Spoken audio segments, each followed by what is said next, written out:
আসসালামু আলাইকুম। আজকে আমি আপনাদের দেখাবো যে সকালবেলা গোয়ালঘর কত নোংরা থাকে। তো আসুন আপনাদের দেখিয়ে দিই।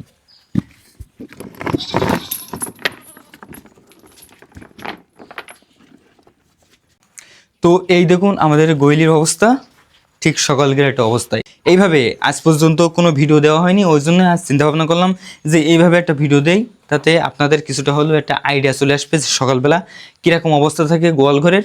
এই জন্য এইভাবে একটা ভিডিও দেওয়ার একটা মনস্তাব নিলাম সকালে উঠে পার। তো দেখুন এই হলো গোয়ালঘরের সকালবেলার অবস্থা।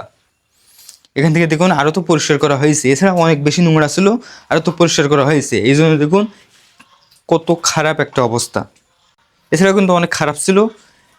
এরা কিছুটা হলেও গোবর টেনে এই এক জায়গায় করা হয়েছে, এই জন্য কিছুটা হলেও একটু মানসম্মত মনে হচ্ছে। তো আপনারা যারা খামারে গরু পুষতে চাচ্ছেন, তাদের কিন্তু এগুলো কিন্তু ফেস করতে হবে। আর যারা একা গোয়ালঘর অথবা গরু পোষার চিন্তা ভাবনা করছেন, তারা কিন্তু এইগুলো পরিষ্কার করতে হবে এবং এইগুলোর সম্মুখীন কিন্তু তাদের প্রতিনিয়ত হতে হবে। সকালে কিন্তু সবথেকে বেশি নোংরা থেকে গোয়ালঘর সকাল থেকে যদি আপনি ভালো করে পরিষ্কার করেন, তাহলে সকালে একবার গোয়ালঘর ধুলে আর দুপুরে একবার গোসল করার সময় গোয়ালঘর ধুলে কিন্তু আরও অনেক ভালো হয়।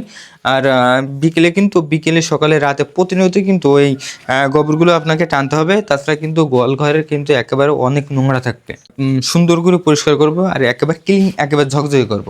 সেগুলোর ভিডিও যদি সময় পাই তাহলে কিন্তু আপনাদের দেওয়ার চেষ্টা করব ভিডিওগুলো। তো দেখতেই তো পাচ্ছেন যে একেবারে কোনায় কি অবস্থা, এগুলো একটু টানার ব্যবস্থা করব।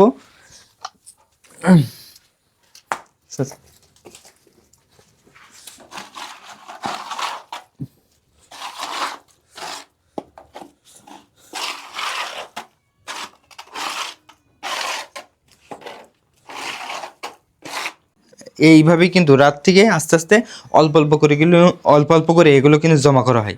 এই গোবরগুলো জমা করা হয়, তারপরে কিন্তু একেবারে এগুলো নিয়ে ঠিক আমাদের ওই গাদায় ওখানে থুয়ে আসা হয়। এভাবে কিন্তু আপনাদের প্রতিনিয়ত কিন্তু এগুলো কিন্তু ফেস করতে হবে। আসলে এটা কিন্তু অনেক একটা খারাপ লাগার একটা বিষয় যে আমি আমি এত কষ্ট করে, এত লেখাপড়া করে গরুর গোবর পরিষ্কার করছি।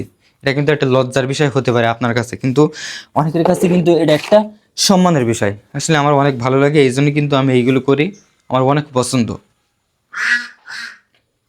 তো আপনারা চেষ্টা করবেন যে গরুর খামার করার আগে এইগুলো আপনারা করতে পারবেন কি পারবেন না, এগুলো কিন্তু সবথেকে বেশি ইম্পর্টেন্ট।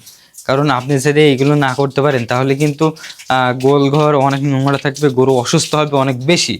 এই জন্য আপনাদের একটা সাজেশন দেবো, ছোটোখাটো একটা সাজেশন, যে আপনারা এগুলো আগে চেষ্টা করে দেখবেন। এই জন্য বলছে আগে অল্প দিয়ে শুরু করতে। এই জন্য বড় বড় খামারেরা কিন্তু এই একই কথা বলে যে আপনারা আগে একটা দিয়ে শুরু করবেন, একটা অথবা দুটো দিয়ে শুরু করবেন, তাহলে তার খেতে দেওয়া, গোবর পরিষ্কার করা, এমনি সেমনি করে আপনার কিন্তু একটা ছোটোখাটো একটা আইডিয়ার এবং একটা মানসিকতার একটা পরিবর্তন হয়ে যাবে। এই জন্য আপনাদের বলবো যে সবসময় চিন্তাভাবনা করবেন একটা অথবা দুটো দিয়ে শুরু করার। তো এই কিন্তু আমাদের গোয়ালঘর এরকমই নোংরা থাকে প্রতিদিনই সকালে। এছাড়া কিন্তু আরও বেশি নোংরা থাকে। আমরা কিন্তু রাত্রে কিছুটা হলেও গোবরগুলো টেনে দেয়, এই জন্য কিন্তু এত সুন্দর দেখাচ্ছে, এত চকচকে দেখাচ্ছে। আর দেখুন গরুর গায়ে দেখুন কত গোবর লেগে আছে।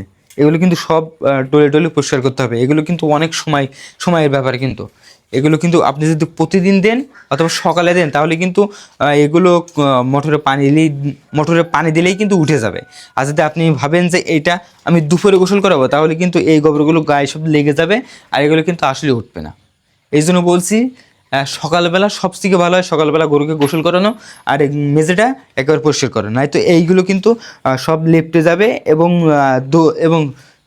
এই মেঝেই কিন্তু এগুলো সব লেপ্টে যাবে আর দুপুরে কিন্তু খুব সহজে কিন্তু এগুলো উঠবে না।